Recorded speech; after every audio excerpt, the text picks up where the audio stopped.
അന്തരിച്ച MLA. K Ramachandran നായരുടെ മകന് ആശ്രിത നിയമനം നൽകിയ സർക്കാർ നടപടി റദ്ദാക്കിയ ഹൈക്കോടതി വിധി സുപ്രീംകോടതി ശരിവച്ചു. സർക്കാർ നൽകിയ അപ്പീൽ ചീഫ് ജസ്റ്റിസ് അധ്യക്ഷനായ ബെഞ്ച് തള്ളി. എം.എൽ.എയുടെ മകന് എങ്ങനെയാണ് ആശ്രിത നിയമനം നൽകാനാവുക എന്ന് കോടതി ചോദിച്ചു.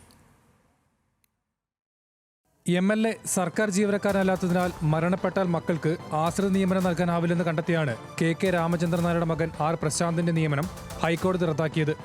ഇതിനെതിരെയായിരുന്നു സർക്കാർ സുപ്രീം കോടതിയിൽ അപ്പീൽ നൽകിയത്. 2018 എം.എൽ.എ. ആയിരിക്കെ കെ രാമചന്ദ്രൻ നായരുടെ നിര്യാണത്തിന് പിന്നാലെയായിരുന്നു നിയമനം.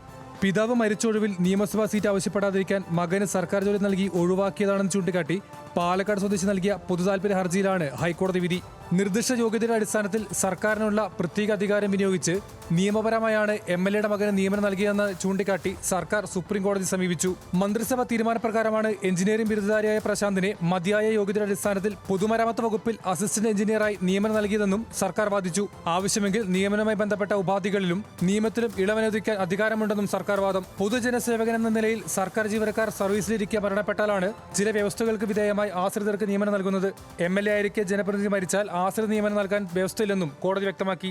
Legal desk, news Malayalam.